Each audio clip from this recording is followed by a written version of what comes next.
In the grim darkness of the far future, there is only war.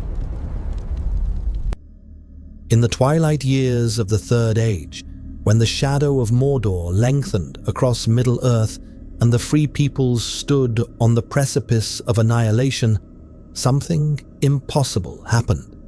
The very fabric of Arda shuddered. The music of the Ainur, that cosmic symphony through which Eru Ilúvatar had woven reality itself, struck a discordant note, a frequency that should not exist, could not exist within the harmonies of creation, and through that dissonance, something fell. It was not of Sauron's making. It was not of Morgoth's ancient evil. It was something altogether more terrifying, a being from a reality where gods were lies, where faith was chains, and where humanity's manifest destiny was written in the ashes of 1,000,000 conquered worlds. The forests of Ithilien burned, not with the corrupting fire of Mordor, but with a golden radiance that seared the retinas of every ranger who witnessed it. Trees centuries old disintegrated in an instant, their matter converted to pure energy by forces that Middle-earth had never known. The ground itself liquefied, then solidified into a glass crater half a mile wide. At its center, wreathed in dissipating energies that flickered between gold and a nauseating purple, stood a figure. He was tall, impossibly tall, nearly 8 feet of perfectly proportioned humanity, clad in armor that seemed to drink in light and refract it as something harder, more absolute. His face was ageless, beautiful in the way a finely honed blade is beautiful. All purpose, no mercy. Eyes like molten gold surveyed the primitive forest with an expression caught between curiosity and contempt. The Emperor of mankind had arrived in Middle-earth. For a moment that stretched into eternity, he did not move.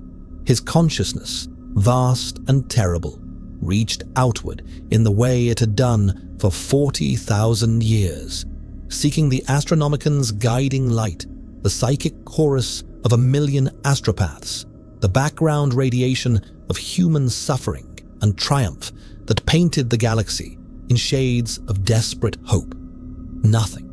No warp, no immaterium, no screaming tide of souls and demons pressing against reality's skin. Instead, there was music, a fundamental harmony so alien to his experience that it took his prodigious intellect nearly 3 full seconds to parse it. This reality operated on principles he had never encountered, not psychic energy drawn from emotion and will, but something older, more structured. Divine architecture rather than chaotic, malleable substance. Fascinating, he said aloud, his voice resonating with harmonics that made nearby stones crack, and profoundly inconvenient. A dozen rangers emerged from the tree line, bows drawn, faces pale with terror and confusion. They were men of Gondor, hardened veterans who had fought orcs and Haradrim and worse. But they had never seen anything like this. "In the name of the Steward of Gondor, identify yourself," their captain shouted, voice admirably steady despite the trembling of his hands.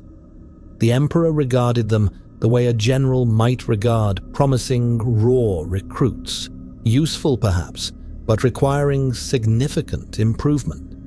He could see their genetic structure with a glance, the limited potential of their unaugmented human physiology, the cellular deterioration that would claim them in decades. Ephemeral creatures, yet they stood their ground. Admirable. "I am the master of mankind," he said simply, "and I find myself unexpectedly displaced. Tell me, what is the nearest fortified position of significant strategic value?" The captain blinked, processing words that were simultaneously foreign and perfectly comprehensible, as though the golden giant spoke directly into his mind. "Minas Tirith," he answered reflexively, "the White City. But you, what are you? What manner of sorcery?" "Not sorcery, science, though I suspect the distinction will be lost on you."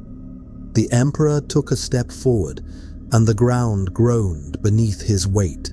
His armor, he noted with irritation, was damaged.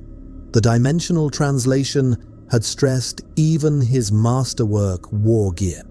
Worse, he could feel the fundamental wrongness of this place pressing against his nature. His psychic abilities flickered like a candle in a storm, requiring conscious effort to maintain. He would need time to adapt, time to understand the metaphysical framework of this reality, time to recalibrate his powers to function within its constraints, and most critically, he would need information. "You will escort me to this Minas Tirith," he commanded, and there was no question in his voice. "Your steward and I have much to discuss. This world faces a threat, does it not?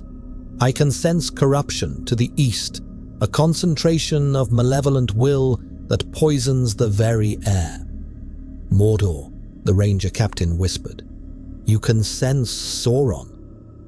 "I can sense cancer when it metastasizes," the Emperor replied. "And that festering wound on your world's flank reeks of it.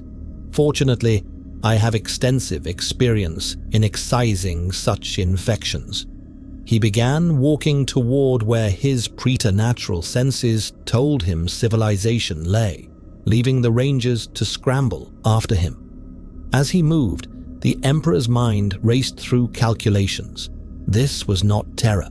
This was not the galaxy he had spent millennia unifying, but the principles remained the same. Identify the threat, assess available resources, forge tools from raw materials, eliminate opposition. The only question was whether these people would be wise enough to accept his guidance, or foolish enough to require persuasion.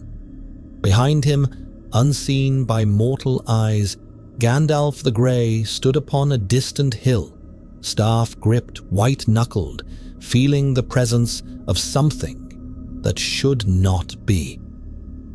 Something that stood outside Eru's design, something that made even his Mairin essence recoil in instinctive horror. "What have you done, Vala?" the wizard whispered to the uncaring wind. "What madness is this?" The Emperor did not look back. He never looked back.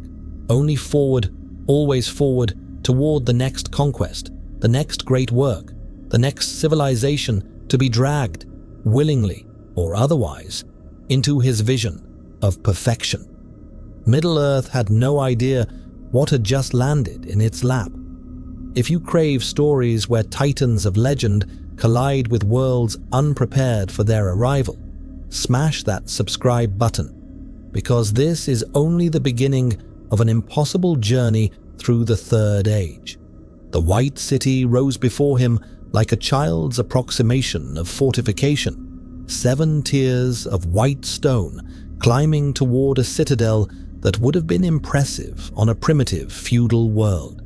Minas Tirith represented perhaps the pinnacle of this civilization's architectural achievement, and by the standards of the 41st millennium, it was quaint, yet the Emperor did not dismiss it.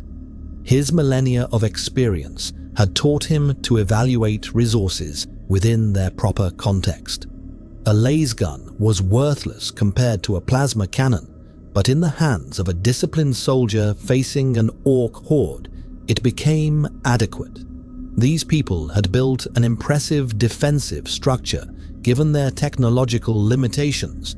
That spoke to organizational capacity and willingness to invest in long-term strategic planning. Such qualities could be cultivated, improved, weaponized. The Rangers had sent riders ahead, and by the time the Emperor reached the Great Gate, half the city had turned out to witness his arrival. Thousands of faces stared down from the walls and tiers above. Men, women, children, all human, mercifully unmutated by chaos or Xenos corruption. The genetic baseline appeared remarkably pure, though tragically limited.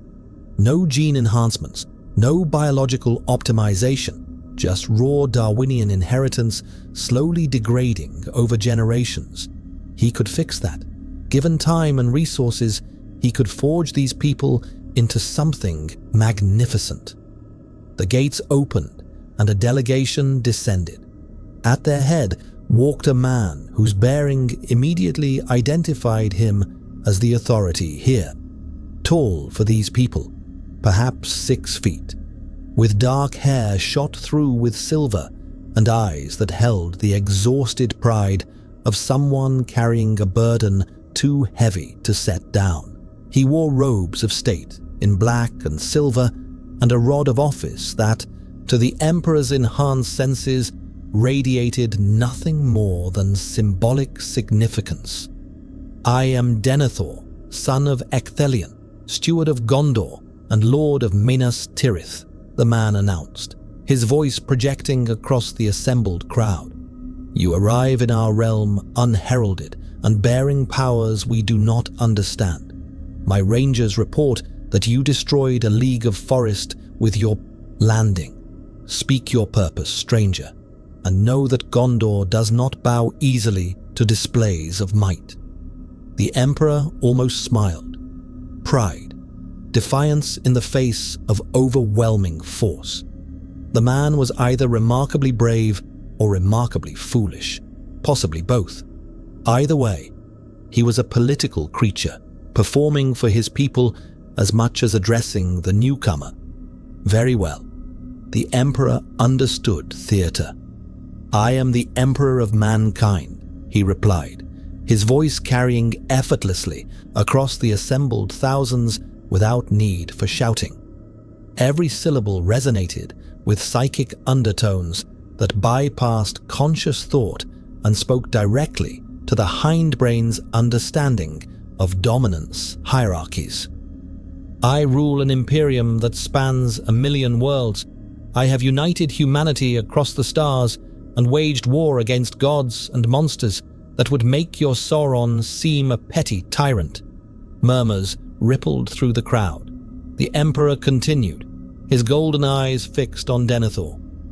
"I did not come to your world by choice. A catastrophic event, call it sorcery if your limited framework requires such terminology, has displaced me from my domain. Until I determine the means to return, I find myself in a galaxy facing existential threat from a malevolent entity of considerable, if crude, power. You speak of our enemy as though he were merely another obstacle," Denethor said slowly. His knuckles were white around his rod of office. "You know nothing of Sauron, nothing of the shadow that has plagued these lands for thousands of years." "I know entropy when I sense it," the Emperor replied. "I know the psychic signature of a being who has consumed itself in pursuit of domination until only hunger remains. Your Sauron is a parasite, Denethor of Gondor, a cancer that has convinced itself it is the cure. I have fought and destroyed hundreds like him." That was not entirely accurate. Sauron's nature was different from the Chaos Gods or the Citan, operating within this reality's unique metaphysical framework. But the Emperor saw no need to complicate the discussion with nuance when the strategic assessment remained valid. Denethor descended the final steps until he stood before the Emperor, and the physical disparity was stark. The steward barely reached the golden giant's chestplate, yet he did not flinch. "You speak of stars and empires beyond the circles of the world," Denethor said quietly, for the Emperor's ears alone. "You claim to rule 1,000,000 worlds, yet here you stand, alone, in a realm not your own, with powers you yourself admit are displaced. The man's eyes, grey and calculating, searched the Emperor's face. What would an Emperor want with Gondor? What would you gain from our desperate war? Now the Emperor did smile, a thin, controlled expression that held no warmth. Opportunity, he said simply. Your world possesses something mine had lost before I could fully prevent it. Genetic purity. No widespread mutation. No chaos corruption. No xenos interbreeding. You are a pristine baseline from which to work. And you face an enemy that, while significant, is ultimately finite and defeatable with proper application of strategy and force. You speak as though we were raw materials, Denethor whispered, horror and fascination warring in his expression. All humans are raw materials, the Emperor replied. The question is whether they will be refined into something worthy of survival, or left to degrade into extinction. I offer Gondor a choice. Accept my strategic guidance, implement my methods, and I will show you how to not merely survive Sauron, but to eliminate him so thoroughly that his name becomes a cautionary tale whispered in the dark. Refuse, and I will observe your civilization's final struggles with academic interest before seeking other avenues. You would stand aside and watch us fall. Denethor's voice hardened.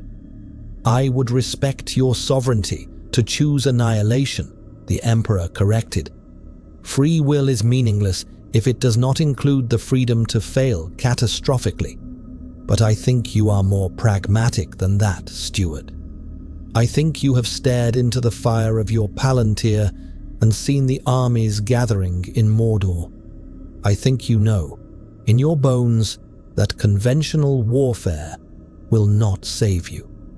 Denethor's face went white. How do you know of the seeing stones? I know many things, the Emperor said. For instance, I know you have been using yours to scry upon the enemy, and that it has shown you only despair. I know the strength of your armies is failing, your bloodlines thinning, your hope dying by degrees. And I know that pride alone sustains you now, pride and the desperate certainty that someone, somewhere, will deliver salvation. He leaned down, bringing his face level with Denethor's. I am not salvation, Steward. I am transformation. I am the surgeon's knife that cuts away the diseased flesh so that healthy tissue might thrive. Accept my offer, and Gondor will survive. Changed, certainly, but alive and positioned to dominate this Middle-earth for millennia to come. Reject it, and your white city will become a monument to noble failure. The silence stretched. Around them, thousands held their breath. Finally, Denethor straightened, years of political maneuvering showing in his careful response. The halls of Gondor are open to you, stranger who calls himself Emperor. We shall provide hospitality and hear your counsel. But know this, Gondor has endured for 3,000 years without the guidance of star emperors and genecraft. We do not surrender our sovereignty lightly, regardless of the powers you wield. I would respect you less if you did, the Emperor replied. Take me to your archives. I require comprehensive information about this world's history, military capacities, and the nature of your enemy. And send for whatever passes for your wisest counselors. We have much work to do, and I suspect little time in which to do it. As Denethor led him into the White City, the Emperor's mind was already racing through possibilities. The raw materials were present, humans in need of optimization, an external threat to provide unity of purpose, and a power vacuum that his arrival had created. He had built an imperium from less. The Emperor had been in Minas Tirith for 3 days, when Gandalf the Grey finally arrived, and the confrontation was inevitable. They met in the Tower of Ecthelion, in a council chamber that Denethor had cleared of all others, at Gandalf's terse insistence. The steward himself remained, unwilling to be excluded from discussions concerning his own realm, but he said nothing as the two beings, one a Maya sent by the Valar, the other something that should not exist in Arda, faced each other across a table carved from a single massive oak. Gandalf's staff was already glowing with subdued light, a reflexive response to the Emperor's presence. The wizard's eyes, usually twinkling with carefully cultivated mirth, were hard as flint. "You should not be here," Gandalf said, without preamble. "You are not of Arda, not of Eru's design. Your very existence violates the music." The Emperor, who had been reviewing tactical maps of Gondor's defensive positions, looked up with the mild interest one might afford an insect displaying unexpected intelligence. "The music," he repeated. "Yes, I have deduced the fundamental operating principles of this reality, a cosmic harmony established at creation, with all things flowing from an initial divine composition. Elegant in its way, also profoundly limiting." He set down the maps. "You are one of the Istari, the Maya, lesser divine spirits clothed in flesh and sent to guide the mortals of this world. Your power is intentionally constrained, your form deliberately weakened. Tell me, does such artificial limitation not strike you as cruelly inefficient?" "It is not limitation, but focus," Gandalf replied, knuckles white on his staff. "We were sent to inspire and counsel, not to dominate, to kindle the courage in mortal hearts, not replace their will with our own. And how well has that philosophy served Middle-earth?" The Emperor's voice carried no mockery, only clinical assessment. 3 ages of history, and still this Sauron persists. The enemy rises, falls, and rises again, each time bringing fresh devastation. Your masters send advisors when what this world requires is eradication of the threat. "You speak of matters you do not understand," Gandalf said, but there was uncertainty beneath his anger. The struggles of these ages serve purposes beyond mere military victory. The choices made in darkness, the courage found in despair, these shape the fundamental character of Arda itself. Eru's plan is irrelevant to practical survival, the Emperor interrupted. "I have heard such reasoning before, across 1,000 primitive worlds. The gods have a plan. We must have faith. Our suffering has hidden meaning. It is the philosophy of those who have accepted defeat and renamed it virtue." He stood, his full height making even the cavernous chamber seem small. "I acknowledge no plan but my own, wizard. I bow to no divine will. I am the master of my own fate and the architect of humanity's destiny." The temperature in the room dropped perceptibly. Gandalf's staff blazed with white light, and for a moment the air crackled with potential violence. "You speak blasphemy," the wizard breathed. "You would set yourself against the very foundations of existence, against Eru himself." "I speak pragmatism," the Emperor corrected. "Your Eru, if he exists as you describe, created a flawed world. He permitted the corruption of Melkor.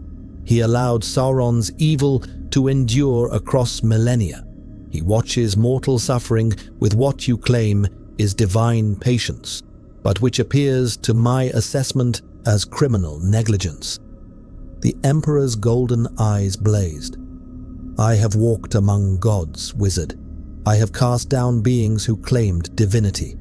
I have killed a creature that called itself perfect. Your Eru does not frighten me." "Then you are a fool," Gandalf snapped, "or mad, perhaps both." "I am a scientist," the Emperor replied calmly. "I deal in observable phenomena and repeatable results. Show me this Eru. Let him manifest and explain his design. Until then, I will treat him as I do all absent deities, as a psychological construct created by those too weak to accept that existence has no inherent meaning beyond what we create ourselves." Denethor, who had been listening with increasing alarm, finally spoke. "Lord Gandalf, surely we need not debate theology when Mordor musters for war. This Emperor has offered strategic counsel. His knowledge of warfare is vast, and his assessment of our defenses has revealed weaknesses we had not considered. Because his mind is poisoned with the assumption that all problems can be solved through force," Gandalf said, not taking his eyes from the Emperor. "That is the path of Morgoth, of Sauron, of every tyrant who has plagued these lands. The difference," the Emperor said softly, "is that I succeed where they fail.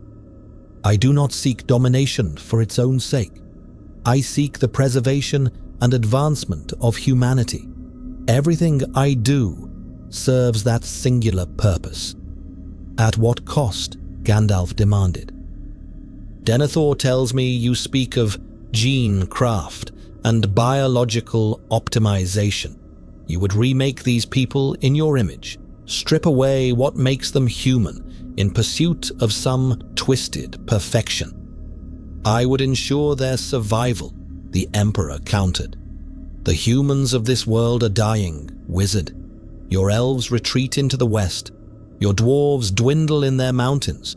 Humanity stands alone against the darkness, and their natural lifespan barely exceeds 70 years. They are fragile, limited, and utterly unprepared for the true scope of threats this cosmos can produce. I would change that. I would give them the tools to not merely endure, but to thrive, by removing their choice in the matter, by offering them transcendence." The Emperor's voice took on a fervor that Denethor found deeply unsettling.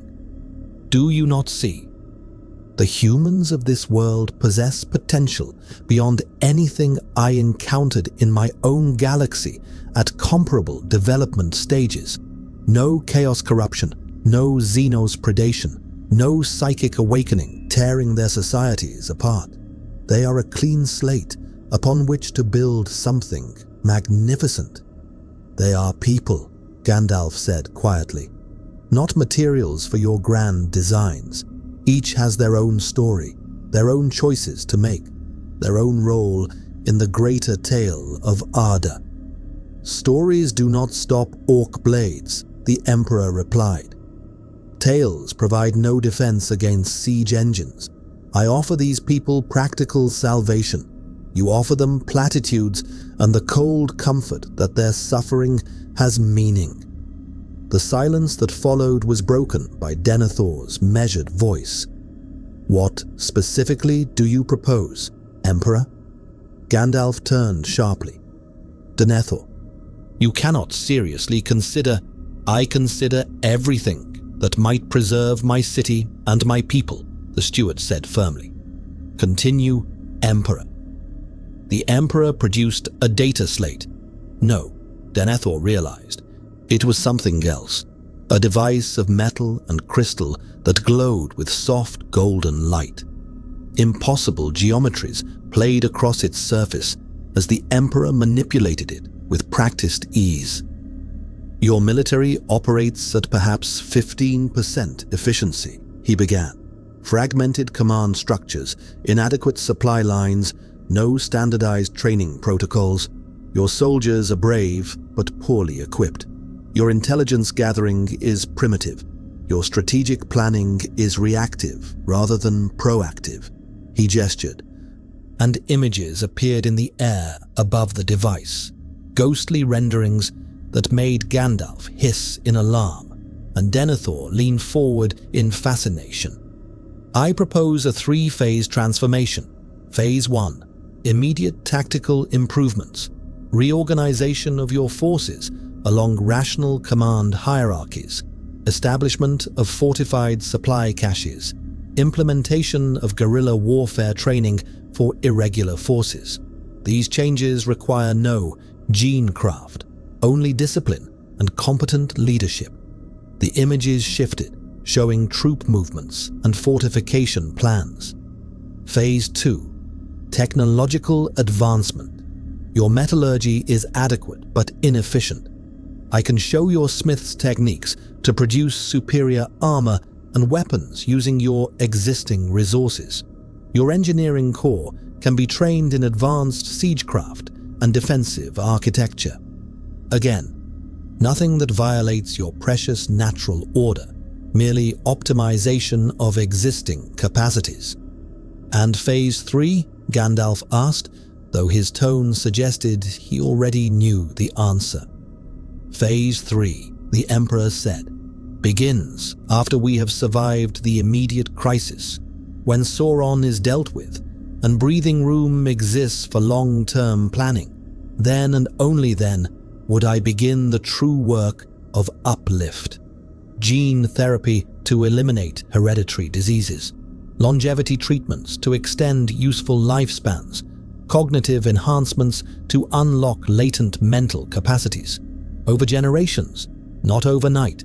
Voluntary, not forced. Voluntary at first, Gandalf said darkly, but once some accept your improvements, the pressure on others to conform becomes irresistible. Within a generation, those who refuse are seen as lesser. Within 2, they are outcasts. By the 3rd, they cease to exist. I have seen this pattern before, in the pride of Númenor. The Númenorians fell because they grasped for power without understanding, the Emperor replied. I offer understanding paired with transformation. There is a difference. Is there? Gandalf's voice was soft, sad. Or do you simply tell yourself that to justify what you are? The Emperor met his gaze without flinching. I am what humanity needs, wizard. Nothing more, nothing less. The Emperor spent the next 2 weeks in what he privately termed recalibration. The problem was metaphysical in nature and frustratingly resistant to his usual analytical approach. In the 41st millennium, his psychic powers drew from the warp, the immaterium, that roiling sea of emotion and thought that existed parallel to real space.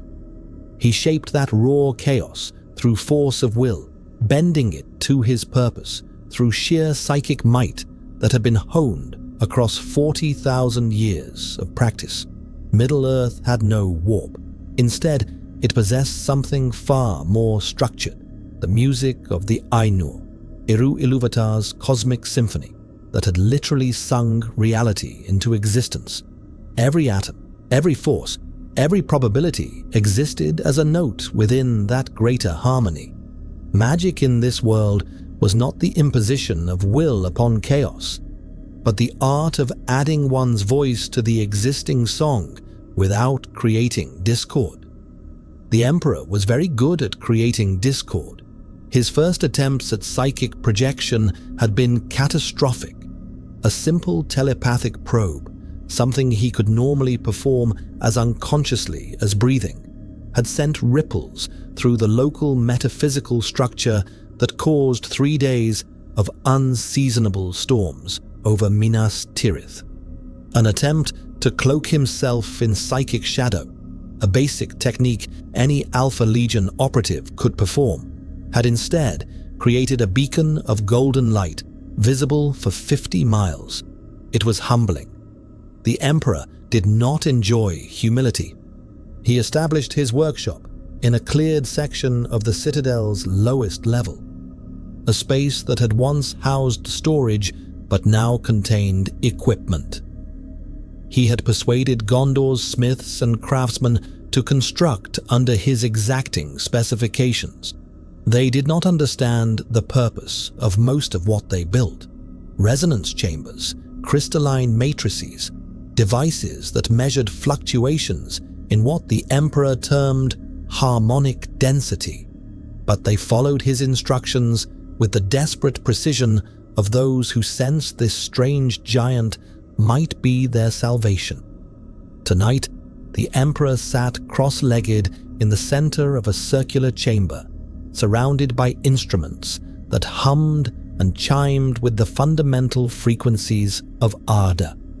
His eyes were closed, his breathing slowed to near imperceptibility. He was meditating, though not in any sense that Middle-earth's mystics would recognize. He was listening. The music of the Ainur was always present, a background radiation of divine intention that permeated every aspect of existence. The Emperor, who had never believed in gods and saw no reason to start now, nevertheless acknowledged the elegant engineering of this reality's operating system. It was not divine, merely advanced, the work of a being or beings who had mastered the manipulation of fundamental forces to a degree that primitives would interpret as godhood. He could work with that. Slowly, carefully, he began to hum, not with his physical voice, but with his psychic presence, that golden fire of will that had held the Imperium together across 10,000 years of his entombment. Instead of imposing his will upon reality as he would in his own universe, he sought to harmonize with it, to find the resonant frequencies where his power and ardor's music could coexist. It was like learning to speak again after a lifetime of perfect fluency. Each attempt produced dissonance, jarring notes that made his instruments shriek and crack. But with each failure, he learned, adapted, refined his technique. Hours passed, then days. The Emperor did not sleep. He had not truly needed sleep since before recorded history, and his focus was absolute. Gondor's servants left food that went uneaten. Denethor sent inquiries that went unanswered. Even Gandalf, lurking at the citadel's edges like a suspicious cat, received no acknowledgement. And then, on the seventh day, breakthrough. The Emperor's psychic presence aligned with a harmonic in the music, a thread of the song that resonated with his nature as humanity's guardian and uplift. It was not perfect synchronization. The music itself seemed to resist him, recognizing him as foreign, but it could not deny that his purpose, the protection and advancement of mankind, was itself a theme woven into Ardor's design. He opened his eyes, and they blazed with golden fire that cast no shadows. With a thought, he reached out and lifted a stone block weighing several tons, suspending it in midair, not through brute psychic force, but by singing to it, adding his voice to the music in a way that suggested to reality that the stone would be more harmonious 6 feet above the ground. The stone, unable to argue with the fundamental symphony of existence, agreed. The Emperor set it down gently, then stood. His body ached with a phantom exhaustion he had not felt in millennia. The effort required to harmonize with the music was immense, far greater than simply bulldozing through obstacles with raw power. But it worked. He could function in this reality, could adapt his abilities to its unique framework, and more importantly, he had identified something fascinating. The music of the Ainur was not immutable. It was a living composition, constantly evolving as free will introduced new notes and variations. Eru had established the initial themes, but he had given his creations the capacity to improvise within those themes. Every choice, every action, every word spoken added to the ongoing symphony. which meant the music could be influenced, shaped, composed toward specific outcomes. The Emperor smiled, a genuine expression of intellectual satisfaction. He had worried, briefly, that this reality would prove too rigid for his purposes. But no, it was simply different. A puzzle requiring novel solutions. He excelled at solving puzzles. He found Denethor in the steward's private study, hunched over maps and dispatches that painted an increasingly grim picture. Orc raids were intensifying along the Anduin. Haradrim caravans had been spotted moving north. Worst of all, the fortresses of Caer Andros and Osgiliath reported dark clouds gathering over Mordor with unnatural speed. Sauron was preparing for war, and soon. "Your recalibration is complete," Denethor asked without looking up. The man had dark circles under his eyes and trembled slightly. The after effects, the Emperor noted with clinical concern, of excessive Palantir use. The Seeing Stones were clearly addictive, particularly when channeling visions from Sauron's fortress. Sufficiently, the Emperor replied, "My abilities are functional within this reality's parameters, though not at full capacity. Approximately 85% efficiency, with room for improvement as I grow more familiar with the harmonic structures." "I understood perhaps 1 word in 5 of that statement," Denethor said dryly. "Can you fight?" "I have fought since before your civilization's founding," the Emperor replied. "And I am about to demonstrate why. Send word to your military commanders. We are relocating your forward observation posts and reconfiguring your defensive perimeters. Sauron's strategy is transparent to anyone with basic military education. He will feint toward Osgiliath while his true strike comes from the Morgul Vale. We will counter position accordingly." "The Morgul Vale is a cursed place," Denethor said quietly. "No man of Gondor willingly approaches it. The very air breeds madness and despair." "Then your men lack proper psychological conditioning," the Emperor said. "Fear is a biochemical response that can be managed through training and discipline. I will accompany the first patrol personally. When your soldiers see that the cursed Vale holds no terror for me, they will find their courage. And if you're wrong, if there are powers there that even you cannot face," the Emperor's smile was predatory, "then I will learn valuable intelligence about our enemy's capabilities before committing significant forces. Either outcome serves the strategic objective." He moved to the window, gazing out over the white tiers of Minas Tirith. "Your Gandalf would call my methods cold, pragmatic to the point of cruelty. He is not entirely wrong. But I do not serve comfort, steward. I serve victory.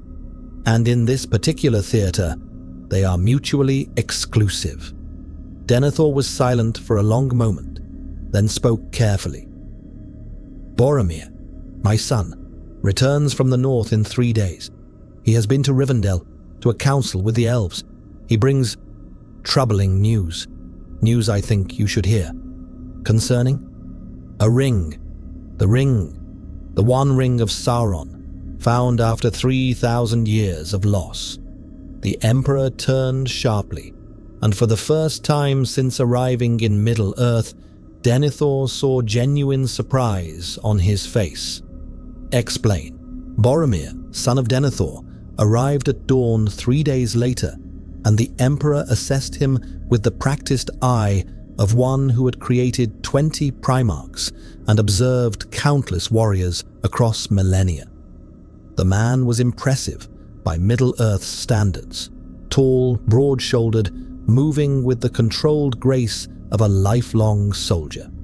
His equipment was well maintained, his bearing confident without arrogance. Genetically, he represented perhaps the finest specimen of unaugmented humanity the Emperor had encountered in this world.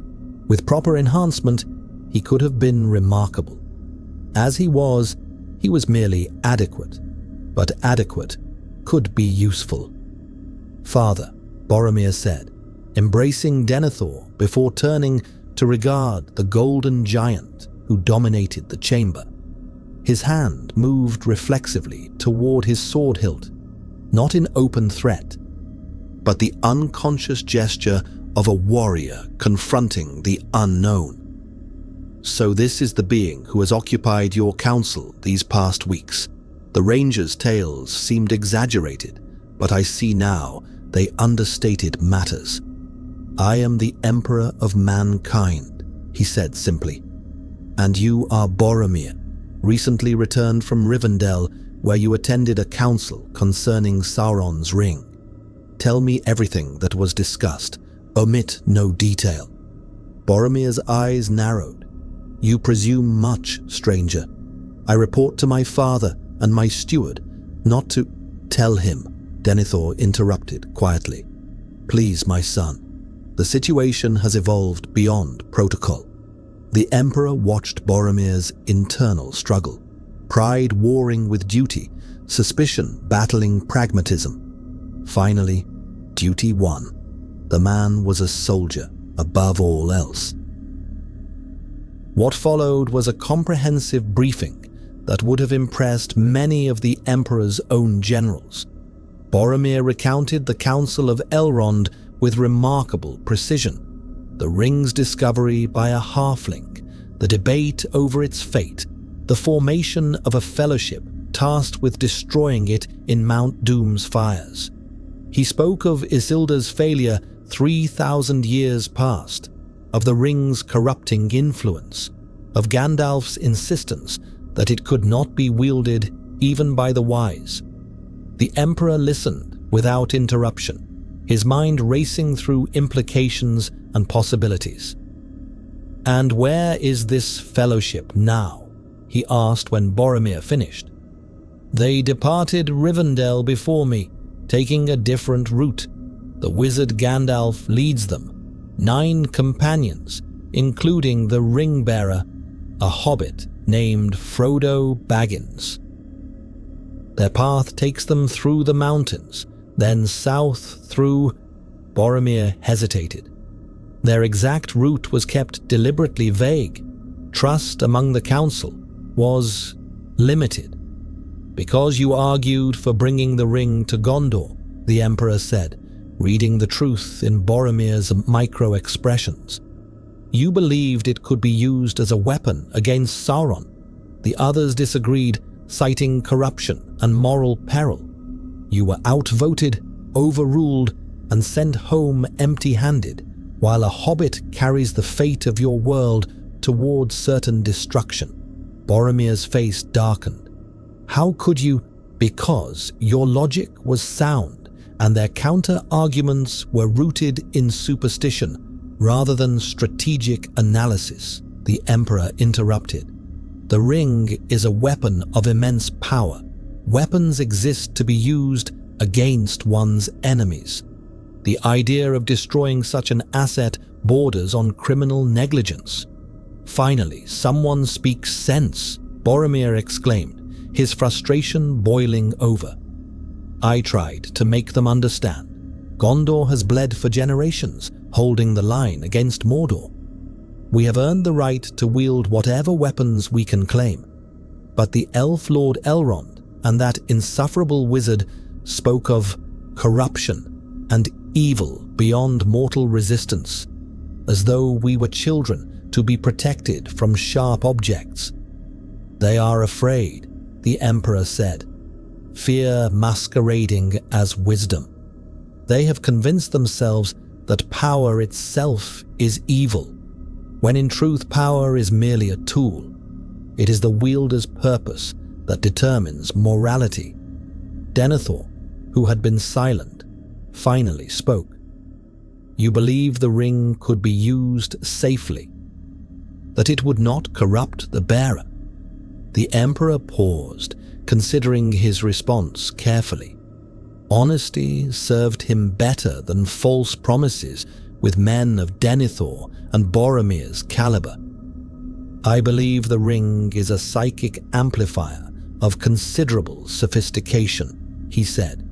It enhances the bearer's inherent capabilities while simultaneously establishing a connection to Sauron, a backdoor through which he can exert influence. For lesser minds, that influence would be overwhelming. They would become puppets dancing on Sauron's strings while believing themselves empowered. But for stronger minds, Boromir pressed, for sufficiently strong minds, properly prepared and defended against psychic intrusion, the ring becomes exactly what you believe it to be, a weapon to be turned against its maker. The Emperor's eyes gleamed. I have resisted the temptations of gods and demons for 40,000 years. I have stared into the warp itself and emerged unscathed. I have broken psychic entities that would dwarf your Sauron in scale and power. His ring would pose no threat to me. The temperature in the room seemed to drop. Outside, storm clouds gathered with unnatural speed, the music of Arda itself reacting to the Emperor's declaration with discordant alarm. You would claim it, Denethor whispered. Take the ring for yourself. I would use it to end Sauron, then either destroy it or render it inert, the Emperor replied. Possessing such a device permanently would be inefficient. It is clearly calibrated to this reality's specific metaphysical framework and would be useless elsewhere. But for the immediate tactical situation, it represents the optimal solution. Gandalf would never allow it, Boromir said bitterly. He made his position abundantly clear. The ring must be destroyed no matter the cost. Gandalf is not here, the Emperor observed. He travels with this fellowship toward what he believes is the only solution. Meanwhile, Sauron's armies gather. Time erodes your position while they debate philosophy and hobble toward Mordor at pedestrian pace. He began to pace, his footsteps echoing in the stone chamber. Here is what I propose. We allow the fellowship to proceed as planned. They serve as an excellent distraction, drawing Sauron's attention while we pursue a parallel strategy. I will lead a strike force, small, elite, rapid, to intercept them before they reach Mount Doom. We acquire the ring. I attune to its harmonics and subvert its connection to Sauron, and we use it to coordinate a final assault that ends this war decisively. You speak of betraying the Fellowship, Denethor said slowly, of taking by force what they carry in trust. I speak of pragmatism, the Emperor corrected. They march toward martyrdom, convinced that sacrifice and suffering have inherent value. I offer them survival. The ring will be used against Sauron either way. The only question is whether we optimize its deployment or allow sentiment to dictate tactics. Boromir was nodding, caught up in the logic, but Denethor appeared troubled. And if you are wrong, the steward asked, if the ring corrupts even you? If Sauron's influence proves stronger than your confidence suggests, then you will have gained valuable intelligence about its capabilities, while I am engaged with it rather than your own forces, the Emperor said. And you will have advance warning if I begin showing signs of compromise. But I assure you, Steward, I am not wrong. I have measured the scope of Sauron's power through observation and analysis. He is formidable for this reality, certainly, but he is not invincible, and he is not beyond my capacity to resist. Thunder rolled overhead, and rain began lashing the citadel's windows. The storm had manifested with impossible speed, as though Middle-earth itself recoiled from the Emperor's intentions. Boromir looked to his father. Hope and hunger warring in his expression. "Father, if there is even a chance this could spare us the years of siege and slow death we face otherwise." Denethor stood, moving to the window to stare out at his besieged city. When he spoke, his voice was heavy with the weight of command. "I will not order this. I will not officially sanction the betrayal of those who fight in good faith for Middle-earth's salvation." He turned, and his grey eyes fixed on the Emperor. "But neither will I prevent you from pursuing your strategy. If you choose to intercept the Fellowship, Gondor's resources will be unavailable to stop you. And if you succeed, history will judge the necessity of your actions."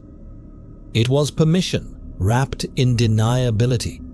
The Emperor recognized the political calculation and approved of it. "That is all I require," he said. "Boromir, you will accompany me. Your knowledge of the terrain and your familiarity with the Fellowship's composition will prove invaluable. We depart at dawn." Boromir hesitated, then straightened. "I will make ready." After he left, Denethor and the Emperor regarded each other in silence. "You gamble with fate itself," the steward finally said.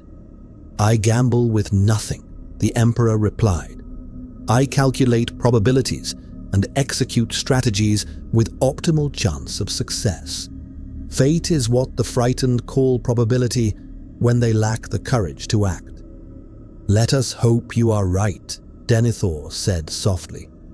"Because if you are wrong, you may doom us all far more thoroughly than Sauron ever could."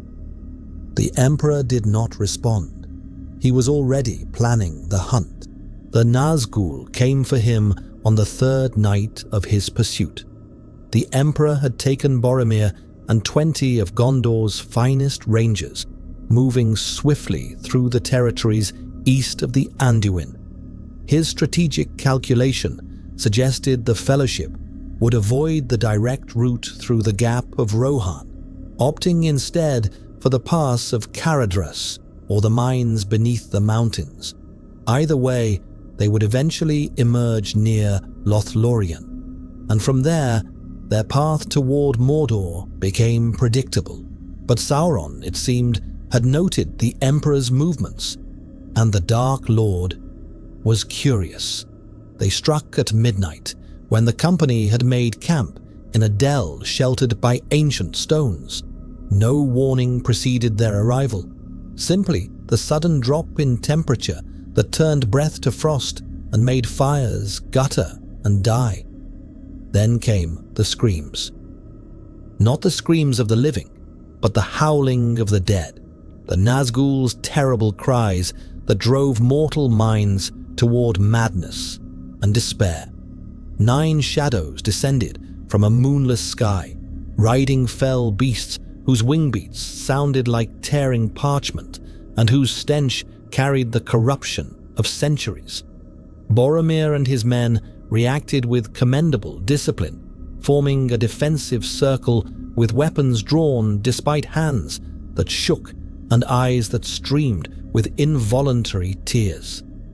The terror the ringwraiths projected was not mere fear, but a psychic assault, a spiritual poison that whispered of inevitable defeat and the futility of resistance. The Emperor stood at the circle's center and smiled. "Finally," he said, "something interesting." He had wondered what form Sauron's servants would take, what capabilities they possessed beyond the Ranger's fearful tales. Now he could observe directly. The Nazgul were fascinating, spirits bound to the physical world through the power of lesser rings, their original humanity burned away by centuries of corruption until only hunger and hate remained. They were psychic entities given semi-corporeal form, existing in the liminal space between life and death.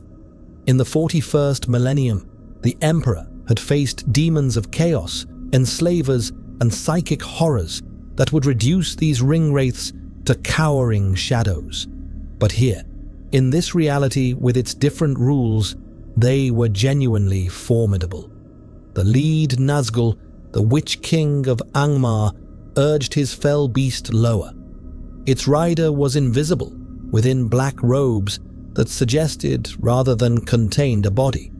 And when it spoke, the voice came from everywhere and nowhere. You are the stranger, the golden one who should not be. The Lord of the Dark Tower has felt your presence, anomaly. He would know what you are. I am your death if you attempt to impede my purpose, the Emperor replied, his voice cutting through the psychic miasma with perfect clarity. Around him, his men straightened slightly, the Emperor's presence providing an anchor against the Nazgul's despair aura. Bold words, the Witch King hissed, but we are beyond death. We cannot be slain by mortal means. We serve the one who is master of this world, and we... The Emperor moved. He did not run or charge. He simply stopped being in one location and began being in another, crossing 30 feet in a motion too fast for mortal eyes to track. His hand, unarmored and seemingly fragile compared to the Witch King's ancient armor, struck the Nazgul's mount in the chest. The fell beast exploded, not metaphorically. Its physical form detonated in a cascade of black ichor and evaporating essence as the Emperor's touch, anathemic to undeath, poisonous to spirits bound through dark magic, unraveled the spells holding it together. The Witch King tumbled from the disintegrating creature, hitting the ground in a tangle of robes and ancient armor. You are bound to physical form through rings of power, the Emperor observed, walking calmly toward the fallen ringwraith.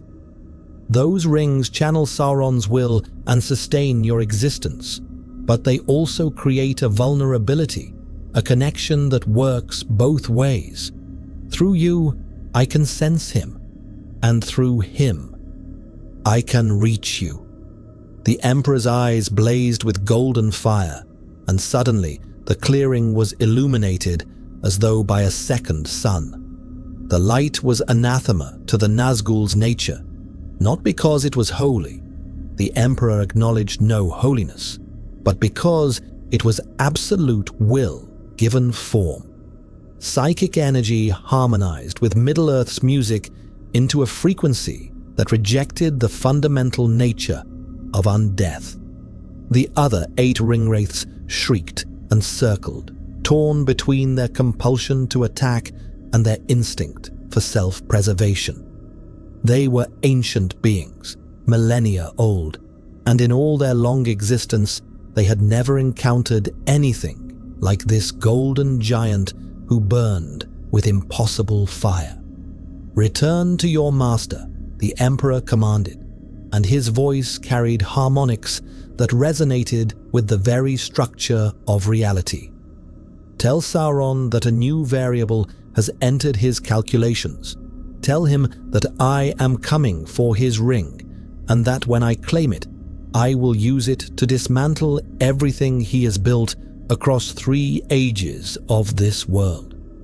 Tell him that the master of mankind does not negotiate with tyrants. I simply remove them. The Witch King rose to his feet, and though his face was invisible, hatred radiated from him in palpable waves. You are powerful, stranger, the Nazgul rasped, but you are alone. The might of Mordor will crush you. The eye sees all, and what it sees, it destroys. Then let it look closely, the Emperor replied. I want Sauron's full attention when I come for him. For a moment, the confrontation balanced on a knife's edge. Then the Witch King gestured sharply, and the remaining Nazgul withdrew. Their fell beasts climbing into the sky with powerful wing beats. Within seconds, they had vanished into the darkness, leaving only the lingering stench of their presence.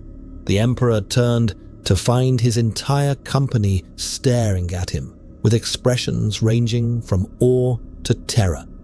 Even Boromir, who had fought orcs and worse throughout his military career, looked shaken. What are you?" one of the rangers whispered. "I'm what humanity becomes when it refuses to accept limitations," the Emperor replied. "Rest now. Dawn comes early, and we have ground to cover." But sleep did not come easily to the men that night.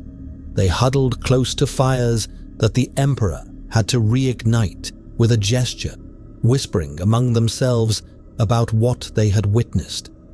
Boromir sat apart, methodically sharpening his sword with movements that were more meditation than maintenance. "They will tell Sauron everything," he said when the Emperor approached. "He will know our intentions. He will prepare." "Good," the Emperor replied, settling onto a stone outcropping. "Let him prepare. Let him commit resources to countering me. Every asset he dedicates to this pursuit is one fewer threatening your city. Strategic distraction is its own form of victory. You use yourself as bait. I use myself as a force multiplier. Sauron now knows I exist, that I am powerful, and that I seek his ring. He will obsess over this new variable because tyrants cannot abide challenges to their supremacy. His attention, previously focused on Gondor and the slow strangulation of the free peoples, now divides. That division creates opportunities." Boromir was quiet for a moment, then spoke carefully. "The fire you used against the Nazgul. Gandalf's power manifests as light and flame, but this was different, harsher, more absolute. Gandalf's power is divine in origin, filtered through layers of intentional restraint," the Emperor explained. "Mine is will made manifest. I acknowledge no higher power to channel through. I am the source, not the conduit." "That seems..." Boromir struggled for words. "Lonely." The Emperor turned to regard him with something that might have been surprise. "An astute observation," he said after a pause. "Yes, it is profoundly lonely to be the only authority in one's own existence, to have no god to blame for failures, no fate to credit for successes. Every decision, every consequence, every triumph and tragedy rests entirely upon one's own shoulders. Most beings lack the strength to bear such weight. But not you. No, not me. I have carried the burden of human destiny for 40,000 years. Loneliness is a trivial price for absolute agency." They sat in silence for a while, watching the stars wheel overhead in patterns unfamiliar to the Emperor's eyes. These were not the stars of his galaxy, not the constellations he had known across endless centuries. Even the sky itself reminded him that he was displaced, alien, fundamentally alone in this reality. Finally, Boromir spoke again. "When you take the ring, when you use it against Sauron, what then? After the victory, when the immediate threat has passed?" "Then I find a way home," the Emperor replied simply. "This is not my world, Boromir. My Imperium waits for me, locked in eternal struggle against the darkness. I cannot abandon them indefinitely, no matter how interesting this reality proves. But until then, you fight for us, for Middle-earth." "I fight for humanity, wherever I find it," the Emperor corrected. "The location is irrelevant. The principle remains constant." Boromir nodded slowly, seeming satisfied with this answer. He returned to his sword maintenance, and the Emperor returned to his calculations. The Nazgul had confirmed several important facts. Sauron's power was substantial, but not infinite. His servants could be destroyed through sufficient application of force. And most critically, The Dark Lord had reacted to the Emperor's presence with curiosity rather than dismissal. That meant Sauron perceived him as a genuine threat, which meant the Emperor was on the correct strategic path. Somewhere ahead, a Fellowship of Nine carried a ring toward destruction. Behind, Gondor's armies prepared for siege, and caught between, the Emperor of Mankind plotted the overthrow of a Dark Lord who had plagued this world for 3 ages. It was, he reflected, almost nostalgic, reminiscent of his early conquests on Terra, when warlords and tyrants had thought themselves invincible, until a golden figure had proven otherwise. The Emperor allowed himself a moment of satisfaction. Then, he returned to planning the hunt. They found the Fellowship's trail near the borders of Lothlorien, and immediately the Emperor knew something had gone catastrophically wrong. The signs were subtle, but unmistakable to his enhanced perceptions. Scorched stone that still radiated residual heat despite days of exposure, claw marks too large to belong to any natural creature, and most damningly, dried blood in quantities suggesting serious casualties. The Fellowship had fought something here, and the battle had been desperate. Orcs, Boromir said, examining the tracks with professional attention. A full war party, perhaps 30 strong. And something else. These prints. He crouched beside massive footprints burned into stone. I have never seen their like. Balrog, the Emperor said, the word surfacing from information he had extracted from Gondor's archives. A creature of the ancient world, fire and shadow given terrible form. The Fellowship attempted passage through Moria, and they awakened something that should have remained sleeping. The implication was clear even before they found the shattered bridge and the chasm that plunged into darkness so absolute it seemed to drink light.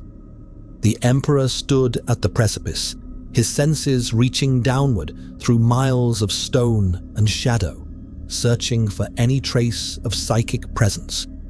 There, faint but unmistakable, Gandalf's essence, falling, fighting, burning with desperate brilliance as he grappled with something equally ancient and far more malevolent. The battle had been brief, cataclysmic, and ultimately mutual in its destruction.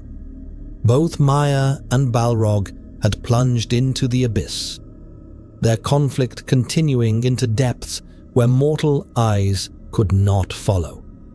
"The wizard is dead," one of the rangers whispered, making a sign against evil. "No," the Emperor corrected, "changed, diminished. But his essence persists in a form I do not yet fully comprehend. This reality's metaphysical framework permits a form of resurrection that..." He paused, analyzing what his senses told him. Interesting. The Valar have intervened, though not directly. Gandalf will return, but not soon enough to matter for our purposes. Boromir's face had gone pale. If Gandalf the Grey, a wizard of the Astari, fell to this evil, what hope did the others have? They survived, the Emperor said, following the trail that led from the chasm toward the forest's edge. 8 continued when 9 entered. Their formation is disrupted, their morale shattered, but they press forward. The ring remains in play. They pursued the trail into Lothlorien, and immediately the Emperor felt the forest's resistance. This was not wilderness, but cultivated territory. Every tree and stone positioned with deliberate intent by minds older and more patient than human. The elves who dwelt here had woven their power into the very fabric of the land, creating a sanctuary that existed slightly outside normal reality's flow. It reminded him of the webway in a way, carefully maintained tunnels through reality, protected by ancient technology masquerading as magic. The principle was similar, even if the implementation differed. "We are being watched," Boromir muttered, hand on sword hilt. "I can feel eyes upon us." Observed, analyzed, and judged, the Emperor agreed. "The Galadrim are deciding whether to permit our passage or eliminate us as threats. Impressive discipline. Most sentries reveal themselves through micro-expressions or movement. These do not." He raised his voice, allowing it to carry through the trees. "I am the Emperor of mankind, and I seek audience with your lady. I know you hear me, children of the Elder. I know you recognize that I am not of this world, that my presence disturbs the music. But I do not come as an enemy unless you make me one. The Fellowship passed through your realm. I would know where they went and what counsel your lady provided." Silence answered him. Then, gradually, the forest seemed to sigh, a susurrus of leaves that carried meaning without words. The resistance did not fade, but it transformed into something more complex. Not welcome precisely, but acknowledgement. Figures emerged from the trees, elves in grey and green, bows drawn with arrows nocked.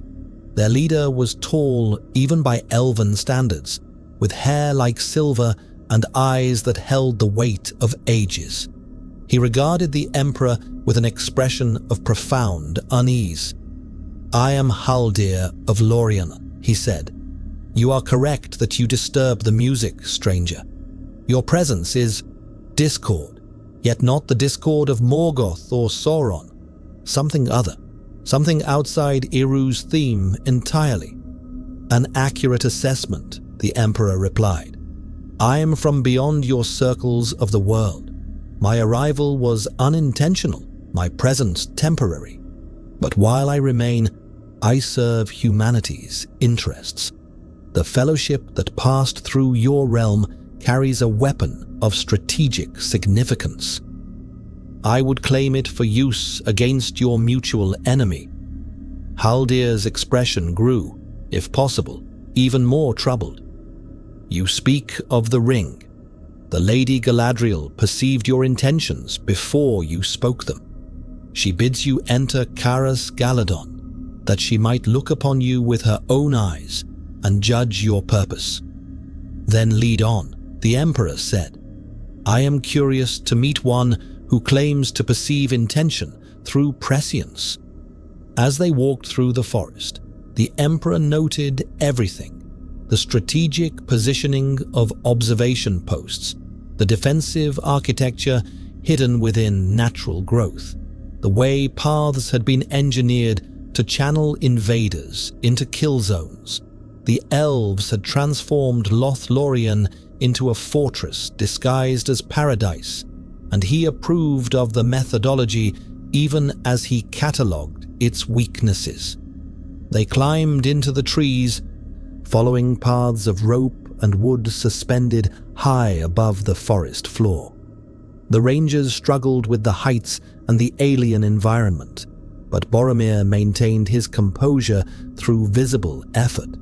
The Emperor, of course, moved as easily through the canopy as he did on solid ground. Caras Galadon rose before them, a city of living trees shaped through centuries of patient cultivation into platforms, dwellings, and halls. At its heart stood the greatest Malin of all, and upon a platform near its crown, two figures waited. Lord Celeborn was impressive in the way all ancient beings carried weight, patience, and power combined in perfect balance. But it was the Lady Galadriel who commanded attention. She stood perhaps 5.5 feet tall, clothed in simple white, her golden hair unbound. Yet the moment the Emperor's gaze met hers, he recognized a kindred quality, a will that had endured millennia, that had witnessed the world's youth and its decline, that carried knowledge of things meant to remain hidden. She was Noldor, he realized, one of the elves who had seen the two trees before Morgoth's corruption, who had witnessed the First Age in its glory and terror. She was approximately 8,000 years old and had spent that time accumulating wisdom, power, and perhaps most dangerously, perspective. So, Galadriel said, her voice carrying harmonics that resonated with the music itself. The Vala's folly becomes manifest. They opened a door that should have remained sealed, and through it came you. She studied him with eyes that seemed to see through flesh and bone into the essential nature beneath. You are older than you appear, far older. And you are profoundly, terrifyingly alone. Your perception is acute, the Emperor acknowledged. I am approximately 40,000 years old, give or take a few centuries of uncertainty. And yes, I am alone in a way you cannot fully comprehend. But I did not seek this audience for philosophical discussion. The Fellowship, where have they gone? South, Celeborn replied, down the Anduin toward Rauros Falls. From there, their path diverges according to choice not yet made. They debate whether to continue toward Mordor or turn aside to Minas Tirith. Internal dissension, the Emperor noted. Predictable. The ring's influence grows stronger as they approach Sauron's realm. It whispers promises of power, exploits fears and ambitions. One among them will break before they reach their destination. You speak as though you know this with certainty, Galadriel said. Yet even my mirror shows only possibilities, not certainties. I know the psychology of corruption, the Emperor replied. I have observed its patterns across 10,000 years and 1,000,000 worlds. The ring is a tool designed to exploit weakness. It will find the Fellowship's fracture points and stress them until something shatters. The only question is which member breaks first. My calculation suggests Boromir, as he carries both the greatest burden of responsibility and the most desperate hope for salvation. Boromir, standing behind the Emperor, stiffened in shock and anger. But before he could speak, Galadriel raised a hand. Your analysis is not incorrect, she said softly, her gaze finding Boromir with compassion. The ring has already noted you, son of Gondor. It has measured your desire to save your city and seen how that noble purpose might be twisted. But foreknowledge of temptation is the first defense against it. Be vigilant, and you need not fall. She turned back to the Emperor, and now her expression hardened. You intend to take the ring yourself, to use it as a weapon against Sauron. I have seen this path in my mirror. I have seen you crowned in fire and shadow, wielding power that unmakes the very music of creation. I have seen you become the thing you claim to oppose. You have seen one possibility, the Emperor corrected. The future is probability distribution, not predetermined outcome. Show me this mirror of yours. Let me see what you have witnessed, and I will explain why your vision is incomplete. Galadriel and Celeborn exchanged glances, communicating in the silent language of those who had shared millennia together. Finally, she nodded. Very well. Come, look into the mirror of Galadriel and see what may yet be. She led him to a silver basin filled with water that reflected stars despite the midday sun. The Emperor gazed into its depths, and his psychic senses immediately perceived the mirror's nature, a device that interfaced directly with the music's probability threads, showing potential futures based on current trajectory. Clever, primitive compared to the Emperor's own precognitive abilities, but elegant within its limitations. The water rippled, and images formed. The Emperor saw himself standing in Mordor's heart, the one ring upon his finger burning with golden fire. Armies knelt before him, not just Gondor's forces, but all Middle-earth's peoples, bent in supplication to his terrible will. Sauron's tower lay in ruins, but in its place rose something worse, a golden throne from which the Emperor surveyed his new domain with eyes that held no mercy. He saw the world transformed, forests raised for resources, mountains mined to bedrock, cities rebuilt according to his specifications, the elves hunted to extinction or forced into servitude, dwarves pressed into labor battalions, hobbits genetically modified until their essential nature disappeared, and everywhere, humanity elevated to supremacy through methods that erased what had made them human. He saw Middle-earth unified, efficient, and utterly soulless, a garden optimized until no wild flowers remained. "This is what you would bring," Galadriel said quietly. "Victory without wisdom, power without mercy. The ring would not corrupt you as it does lesser beings. You would master it, and that mastery would doom us more surely than Sauron ever could." The Emperor was silent for a long moment, studying the vision with clinical detachment. Then he laughed. The sound of the Emperor's laughter echoed through Caras Galadon like a hammer striking crystal, jarring, inappropriate, and faintly ominous.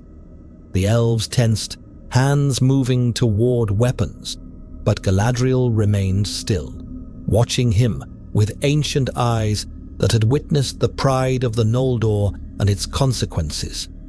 "You find your damnation amusing?" she asked quietly. "I find your vision incomplete," the Emperor replied, his mirth fading into something colder and more analytical. "You show me one possible future, the path of absolute conquest, where I remake Middle-earth according to my design. But you omit critical context. You show the destination without the journey, the outcome without the decision tree that leads to it." He gestured at the mirror, and the water rippled at his command, an act that made every elf present draw breath in shock.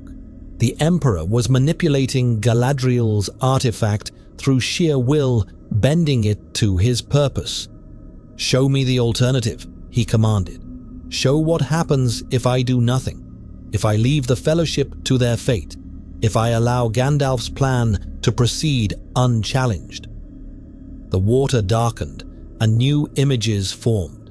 The Fellowship fragmenting at Amon Hen, torn apart by the ring's corrupting influence. Boromir falling to orc arrows, dying in redemption, but achieving nothing. Frodo and Sam continuing alone toward Mordor, two hobbits against a continent of evil. The journey taking months, precious months, while Sauron's armies marched and Gondor burned. The vision showed Minas Tirith besieged, its white walls blackened by fire and blood. Denethor descending into madness, his mind poisoned by the Palantir's visions. The Rohirrim arriving too late to prevent catastrophic losses. Even if the ring ultimately reached Mount Doom, even if Frodo succeeded in his impossible task, the cost would be devastating. Thousands dead, entire civilizations on the brink of extinction, Gondor crippled for generations. "That is the price of your mercy," the Emperor said softly. "That is what passive hope costs when weighed against pragmatic action.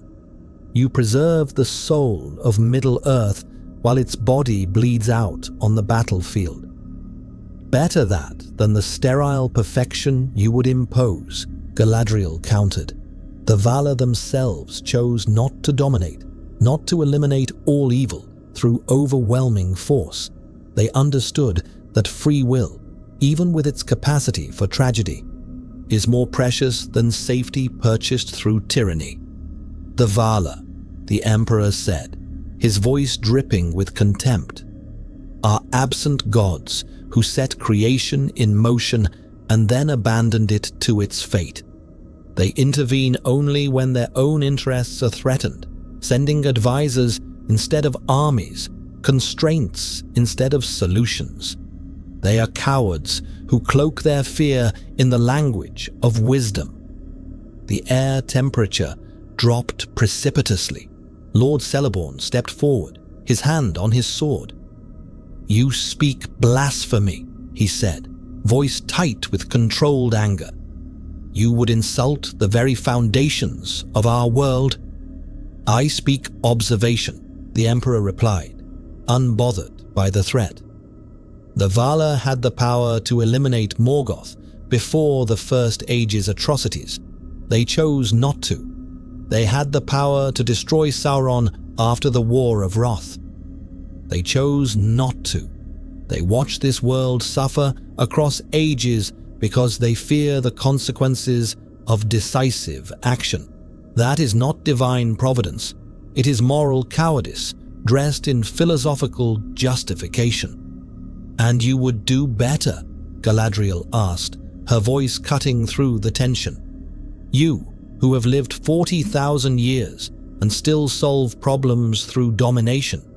You, who see sentient beings as raw materials to be optimized. What makes you wiser than the Valar, stranger? What gives you the right to reshape creation according to your singular vision?" "Experience," the Emperor said simply. "I have built civilizations and watched them fall. I have uplifted species and seen them transcend their origins. I have made mistakes that cost billions of lives and learned from them." The Vala remain static, perfect in their crystallized divinity, never growing because they believe they have no room for growth. "I am flawed, Galadriel. I am limited by my origins and my nature. But I learn, I adapt, I become more than I was." He moved closer to the mirror, staring into waters that now showed conflicting futures flickering and overlapping. "You fear I would dominate Middle-earth, and your fear is not baseless. Given unlimited time and resources, I would absolutely transform this world into something more efficient, more unified, more capable of resisting existential threats. That is my nature, to build, to improve, to perfect." "Then you admit—" But the Emperor continued, overriding Galadriel's interruption. "I do not have unlimited time. I have a galaxy dying in my absence, an imperium that needs its emperor, enemies that will not pause their assault simply because I have been displaced into another reality. My goal is not to conquer Middle-earth, but to stabilize it sufficiently that I can leave it without guilt." He turned to face her fully, his golden eyes reflecting the mirror's light. "Here is what I offer, a compromise between your passive hope and my active intervention. I will not take the ring by force from the Fellowship. I will not betray those who fight in good faith. Instead, I will position myself as contingency. I will follow at a distance, ready to intervene if they fail. If Frodo succeeds in his quest, I will accept that this world's salvation lies in the method you prefer. But if he falters, if the Fellowship fragments beyond repair, if Sauron comes close to reclaiming his weapon, then I will act. I will take the ring, use it to end the threat, and then leave this world to its own devices." The silence that followed was profound. Boromir looked caught between relief and disappointment. The elves exchanged glances, processing this unexpected offer. And Galadriel. Galadriel studied the Emperor with an expression that might have been grudging respect. "You would restrain yourself," she said slowly. Limit your intervention to emergency circumstances only. Why? What do you gain from such compromise?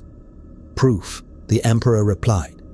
I have existed for 40 millennia, convinced that my methods are optimal, that humanity requires my guidance to survive and thrive. But I am not infallible. If this world's salvation can be achieved through sacrifice and hope rather than domination and force, then I will have learned something valuable. I will have expanded my understanding of what is possible. He gestured at the mirror again, and the waters stilled into perfect reflection. And if I am proven wrong, if the fellowship fails, and I must intervene, then at least I will do so, knowing that gentler methods were attempted and found wanting. Either outcome provides valuable data. You speak of our fate as an experiment, Celeborn said coldly. I speak of it as education, the Emperor corrected. All experiences are experiments when approached with proper intellectual humility. The question is whether we learn from them or simply repeat historical patterns while expecting different outcomes. Galadriel was silent for a long time, gazing into the mirror as though seeking guidance from its depths. When she finally spoke, her voice carried both resignation and a thread of something that might have been hope. You are dangerous, stranger. Perhaps more dangerous than Sauron, because you offer temptation clothed in reason. You make domination seem like salvation. She met his gaze. But you are also honest about your nature. You do not pretend to be other than you are. And that is worth something. She moved to a nearby pavilion and retrieved a crystal phial filled with liquid starlight, water from her fountain, blessed by ancient power. Take this, she said, offering it to him. Light in the darkest places. You may find need of it in the days ahead, when neither science nor will alone can pierce the shadow. The Emperor accepted the gift, recognizing both its practical utility and symbolic significance. This was Galadriel acknowledging his presence. Neither as enemy nor ally, but as something more complex, a variable in the music that might yet harmonize or create catastrophic discord. The Fellowship left yesterday, she continued. They travel down the Anduin in elven boats, making good time. You could overtake them within 3 days if you press hard, but I counsel you, remain hidden. Let them proceed as though you do not exist. Test your compromise before declaring it. Sound tactical advice, the Emperor acknowledged. We shall shadow their progress, unseen but ready. And if they succeed, Boromir asked, speaking for the first time since entering Caras Galadon. If the ring is destroyed and Sauron falls without your intervention, what then? Then Middle-earth is free to chart its own course, the Emperor replied. I will focus my efforts on finding a way home, and your world will proceed without my influence. You will face whatever challenges arise through your own strength and wisdom. And if we fail, Boromir pressed, if we prove too weak, too divided, too limited by our mortality, the Emperor's expression grew grave. Then you will learn what it means to be saved by a power that does not ask permission, and you will spend the rest of your existence debating whether the price was worth the survival. He turned to leave, then paused. One final question, Lady Galadriel. You offered me your mirror's vision, knowing it might confirm my worst assumptions about Middle-earth's chances. Why? Why risk convincing me that intervention is necessary? Galadriel smiled, and it was neither warm nor cold, but simply ancient. Because, she said, I wanted you to see yourself clearly, to recognize the path you walk and the precipice toward which it leads. Knowledge is both warning and weapon, stranger. How you wield it will determine which you become, savior or tyrant. The Emperor considered this, then nodded slowly. A lesson within a lesson. Elegant. Perhaps there is wisdom in this world after all. He descended from Caras Galadon with his company, leaving the elves to their whispered discussions and troubled hearts. Behind him, Galadriel returned to her mirror and gazed into its depths, watching futures branch and converge in patterns even her ancient sight struggled to pass. "What have we done?" Celeborn asked quietly. "We have introduced uncertainty into what seemed certain," she replied. "Whether that serves Eru's design or opposes it, I cannot say. But the music has changed, husband. A new voice has entered the song. All we can do now is see if it harmonizes or destroys." The Emperor, departing through the forest, heard none of this. His mind was already racing ahead, calculating probabilities and refining strategies. He had made a promise to restrain himself unless necessity demanded otherwise. It was, he reflected, a novel experience. In the 41st millennium, he had been necessity personified. Now, for the first time in millennia, he would practice patience. It felt strangely uncomfortable, but also, in a way he did not fully understand, liberating. Perhaps this displacement held value beyond mere inconvenience after all. The fellowship broke at Amon Hen, just as the Emperor had predicted. From his concealed position, high on the eastern bank of the Anduin, he observed the tragedy unfold through a combination of enhanced vision and psychic awareness calibrated to Middle-earth's music.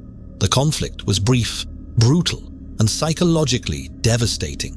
The ring's influence, amplified by proximity to Mordor, wormed into Boromir's noble desire to protect his people and twisted it into a desperate, possessive hunger. He confronted Frodo, his demand for the ring, a pathetic echo of the strategic logic he had so fervently embraced days earlier. The Emperor watched, unmoving, as the hobbit escaped, vanishing with the ring. He watched as Boromir, horrified by his own actions, fought to defend the remaining hobbits from the Uruk-hai assault. He watched the man fall, pierced by multiple black-feathered arrows, his valor ultimately insufficient against the sheer brutality of Saruman's elite soldiers. "He falls," the Emperor stated, his voice devoid of judgment. It was a tactical report. "We must aid him," one of the rangers cried, already nocking an arrow. "No," the Emperor commanded, his will a physical pressure that stilled the man's bow. "The primary strategic asset, the ring, has departed with the bearer. Our intervention now would reveal our presence for minimal tactical gain. Boromir's fate is sealed. Observe the outcome." They watched as Aragorn arrived, too late to prevent the catastrophe, but in time to grant Boromir a warrior's final moments.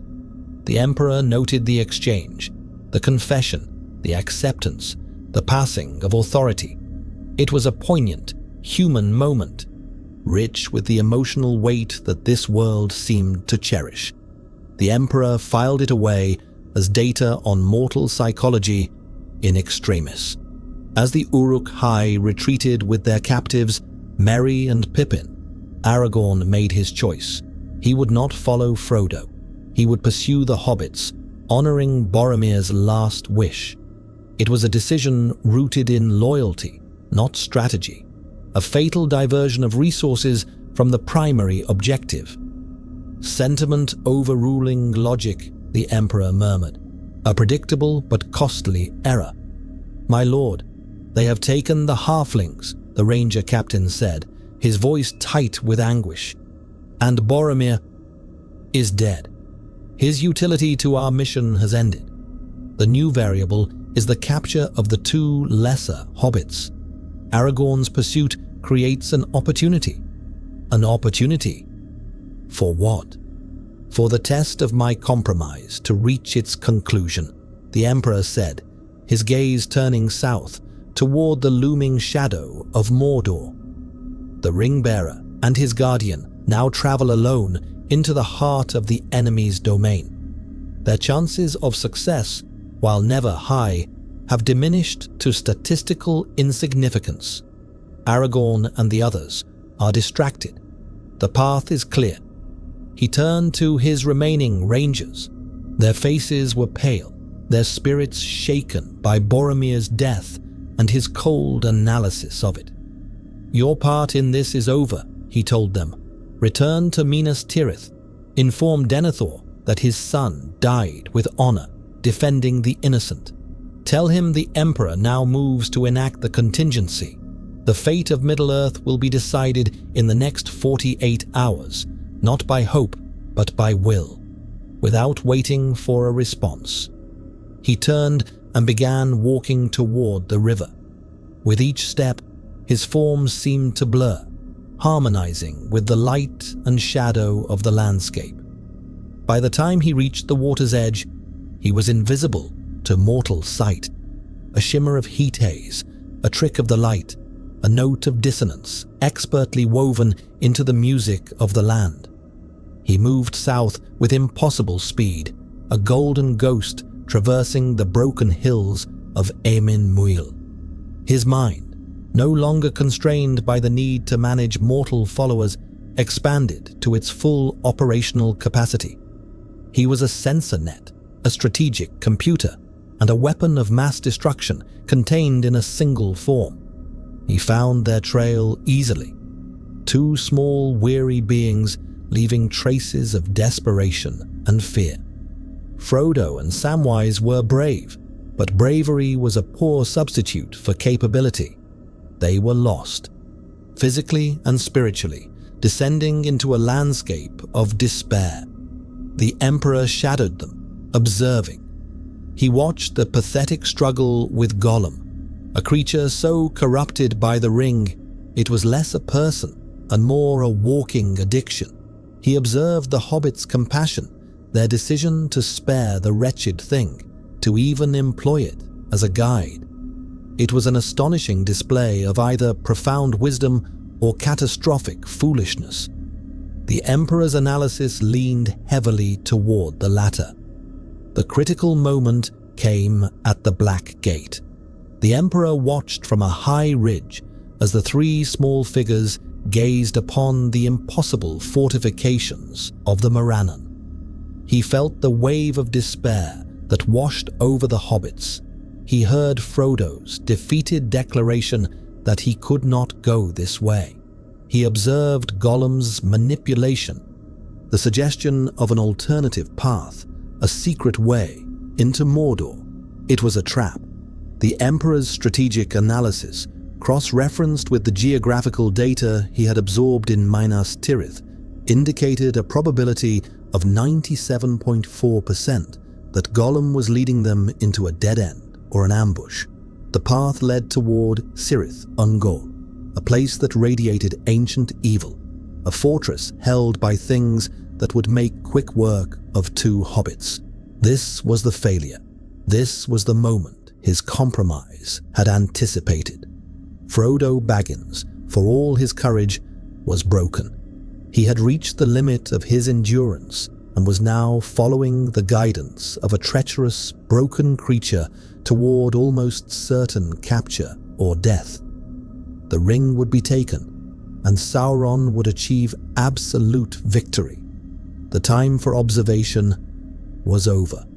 The Emperor descended from the ridge, allowing his concealment to drop. He did not announce his presence with thunder or light. He simply appeared on the path before them, as if he had been standing there for 1,000 years. Gollum shrieked, scrambling backward and hissing like a cornered animal. Samwise gasped, drawing his short sword with trembling hands. Frodo stared, his hand clutching the ring beneath his tunic, his eyes wide with a terror that was entirely new. They did not see a man or an elf or a wizard. They saw something that did not belong in their world, a figure of absolute, terrifying authority. "The journey ends here," the Emperor said, his voice calm, resonating with a finality that made the very stones seem to listen. "You," Frodo whispered. "Boromir spoke of you, the golden giant from the stars. I am he, and you, Frodo Baggins, have carried your burden as far as your limited capacity allows. You have shown remarkable resilience, but resilience is not victory. You are lost, you are hunted, and you are following a guide who intends to betray you at the first opportunity." The Emperor's gaze shifted to Gollum, who cowered under the scrutiny. "This creature will lead you to your death and the ring to its master." "We have to try," Samwise cried, stepping protectively in front of Frodo. "We have to see it through." "Your loyalty is commendable, but misplaced," the Emperor replied. "The seeing through you envision will result in Sauron's triumph. The statistical probability of you two successfully infiltrating Mordor, traversing its guarded interior, and reaching Mount Doom undetected is 0.003%. You are not embarking on a quest. You are committing suicide and gifting the enemy his ultimate weapon." Frodo seemed to shrink, the truth of the words crushing what little hope he had left. What would you have me do?" "I would have you surrender the ring," the Emperor said, extending an unarmored hand. Not as Boromir demanded, in a rage of desperate ambition, but as a soldier passing a weapon to a superior officer who is equipped to wield it.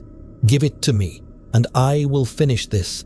I will walk through the Black Gate, and I will tear down Sauron's fortress with my bare hands. I will break his armies and unmake his being.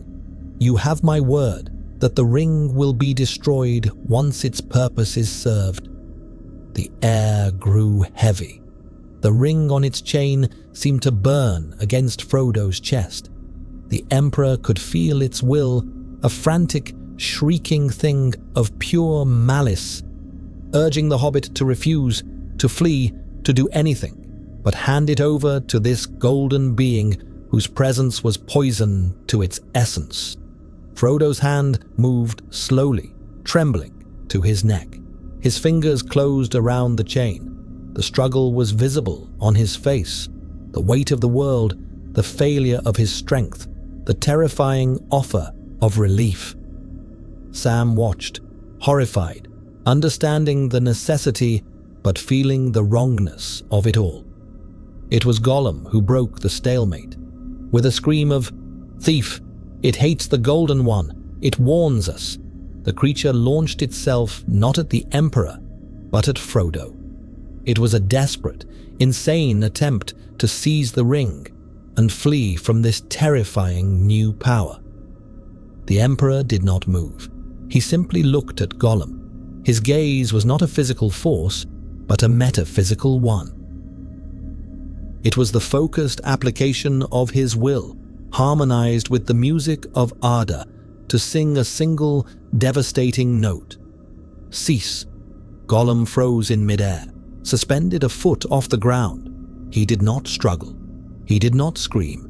He simply hung there, his form beginning to unravel at the edges, his very existence being questioned by a reality that now answered to a stronger voice.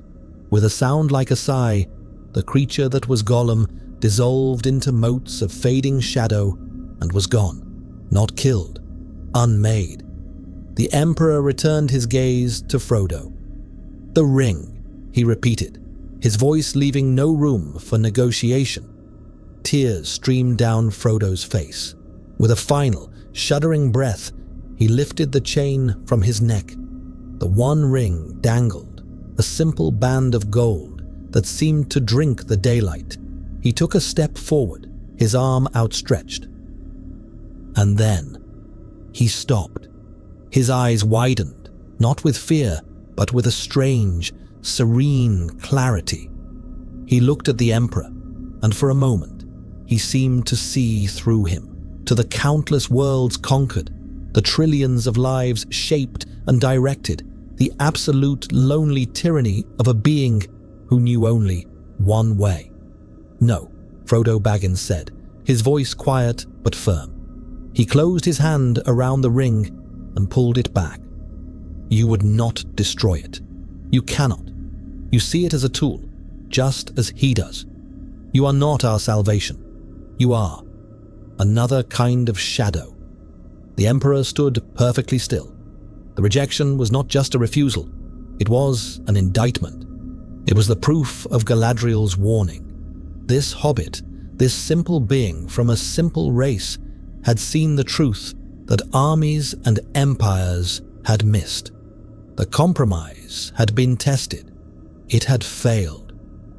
Before the Emperor could respond, whether to persuade, to compel, or to simply take what was offered and then denied, the world erupted in a shriek of rending metal and tortured earth.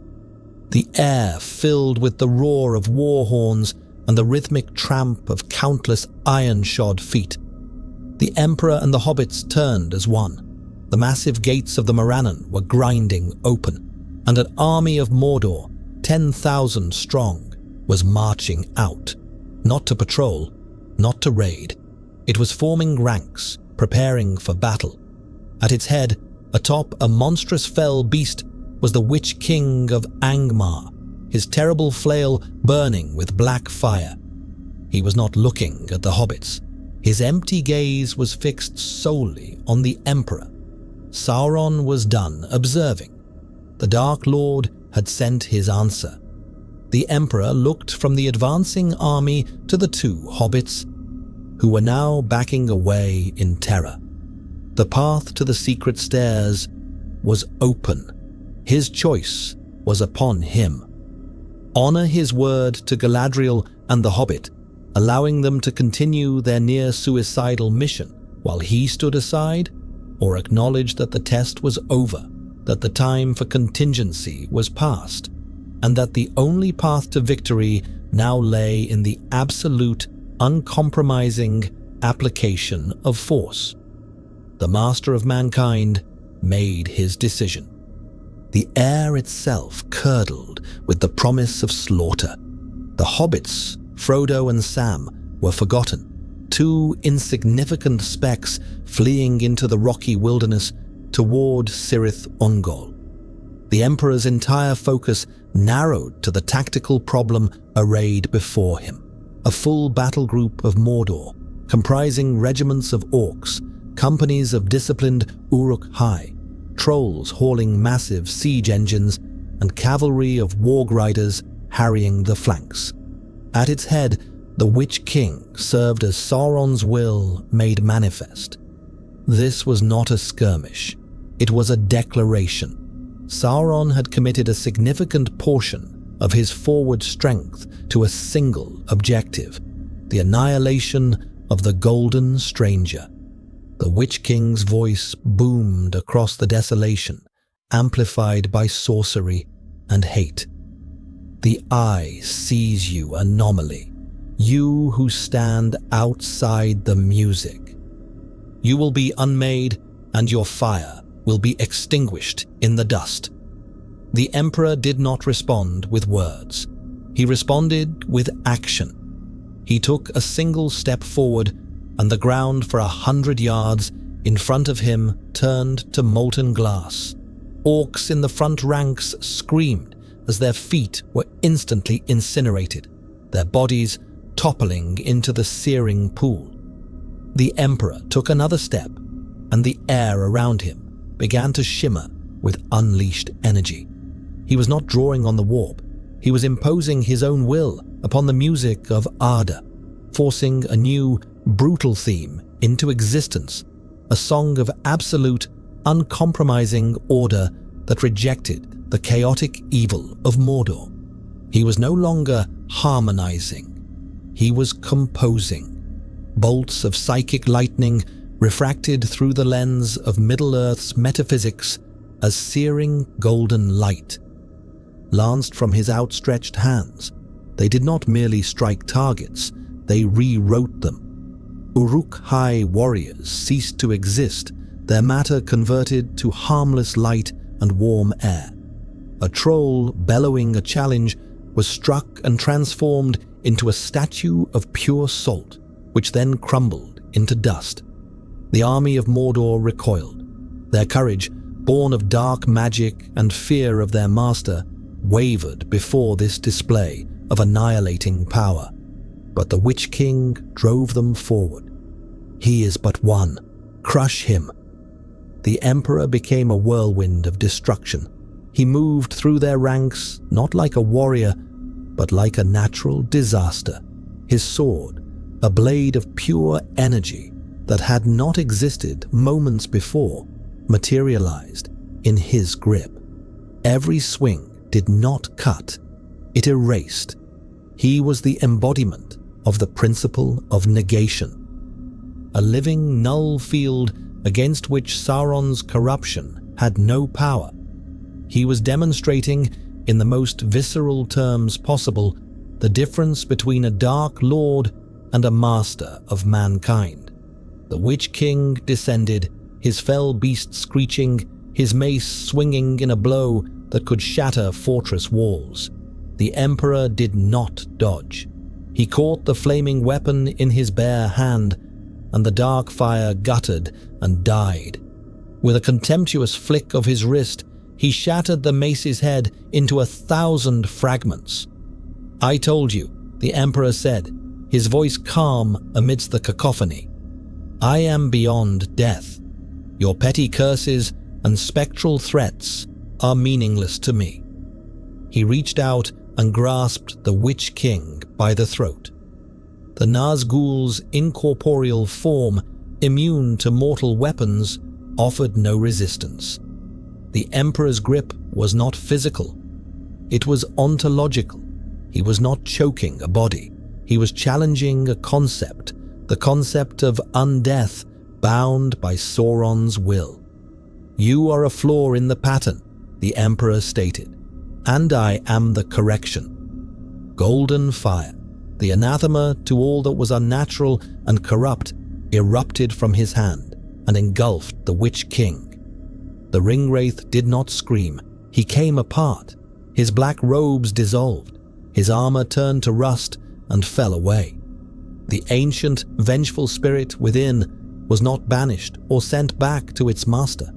It was unmade, its essence scoured from existence, its note in the music silenced forever. The effect was instantaneous. The remaining 8 Nazgul, wherever they were in Middle-earth, shrieked in unison, a sound of pure, unprecedented agony. In Barad-dûr, Sauron's will, for the first time in an age, flinched. The army of Mordor broke. The death of their captain, in such an absolute and terrifying manner, shattered the dark magic that bound them. Orcs turned and fled, trampling each other in their panic. Uruk-hai, their discipline broken, were cut down by their own routing allies. The Emperor did not pursue them. He let them run, a tide of terror that would carry the news of this defeat back to the Dark Tower itself. He stood alone on the field of victory, surrounded by the evidence of his power. Not a single enemy body remained intact. They had been vaporized, transmuted, or simply erased. The land itself was scarred, the very physics of the area altered by his presence. He turned his gaze south toward the Ethel Duath and the secret path the hobbits had taken. He could still feel the ring, a flicker of malevolent consciousness moving deeper into the shadows. He could intercept them. he could still fulfill his original plan. But he did not move. The confrontation with Frodo, the hobbit's quiet no, echoed in his mind. It had been a rejection not born of strength, but of perception. Frodo had seen the same thing Galadriel had seen in her mirror, that the Emperor's victory would be a different kind of defeat for Middle-earth. And in destroying the Witch-king, he had felt the music of Arda recoil. It had accepted his action, for he had destroyed a great discord, but it had not welcomed his theme. His song of absolute order was too rigid, too sterile. It left no room for the random, chaotic, beautiful potential of free will. It was a cage, however golden. For 40,000 years, he had been certain his way was the only way. Here, in this primitive world, he had been challenged not by a peer, but by the simple, illogical courage of hobbits and the ancient wisdom of elves. He had been offered a compromise, and he had chosen to test it. The test was not yet complete. He looked at the fleeing remnants of Mordor's army. He looked at the path to Cirith Ungol. He looked inward at the core of his own being. A new calculation emerged in his mind, one that had never occurred to him before. Perhaps there was value in this world's method. Perhaps hope and sacrifice were not just weaknesses, but tools he had never learned to wield. Perhaps the true victory lay not in ensuring the ring's destruction through his own power, but in creating the conditions where others could succeed or fail on their own terms. It was the most profound strategic risk he had ever contemplated. The Emperor of Mankind turned away from the path to the hobbits and faced the Black Gate once more. It was still open, the maw of Mordor gaping wide. He would not take the ring, but he would ensure the ring-bearer had his chance. He would bring the war to Sauron's doorstep so absolutely, so catastrophically, that the Dark Lord would have no attention, no resources, no thought to spare for two small hobbits creeping through the mountains. He would become the distraction to end all distractions. The Golden Titan began to walk toward the open gates of the Morannon, not with stealth, but with deliberate, world-shaking steps. His psychic presence expanded, no longer a focused weapon, but a blazing beacon. A challenge screamed directly into the mind of the enemy. Sauron, the name was not spoken. It was etched into the fabric of reality, a thunderclap that rolled across the Gorgoroth plateau. Your end has come. Face me. From the depths of Barad-dûr, a wave of pure, furious malice answered. The eye turned its full, terrible attention upon the golden figure marching relentlessly toward the Black Gate. The fate of Middle-earth was now a race between the hope of two hobbits and the wrath of two titans. And for the first time in 40 millennia, the Emperor of Mankind had placed his hope in someone else. The story of the Emperor in Middle-earth does not end with a single battle, but with a fundamental shift in the nature of the War of the Ring. The Emperor, true to his new purpose, became an unbreakable siege engine against the very gates of Mordor. For days, he stood alone before the Morannon, a golden bastion against which Sauron's entire fury was uselessly spent.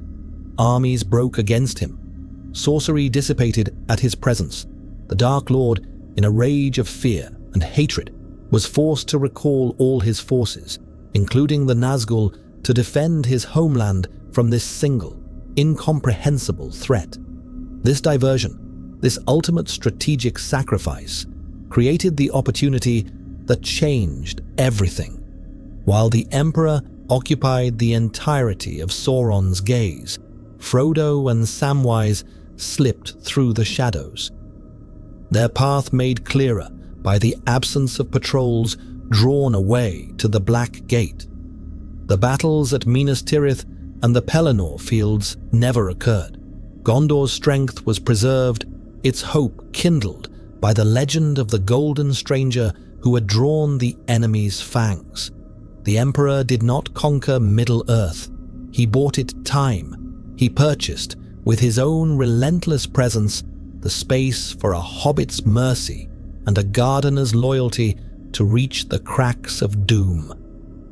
When the ring was finally unmade and Sauron's power evaporated, the Emperor felt the cataclysm as a sudden silence in the music, the great discord of Mordor ceasing as if it had never been. He lingered only long enough to see the beginnings of the Fourth Age.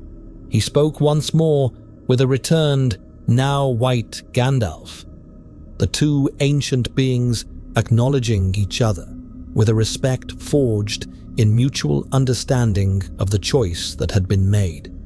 He left Denethor with strategic treatises that would guide Gondor's recovery for centuries, and then, as mysteriously as he had arrived, the Emperor of Mankind was gone.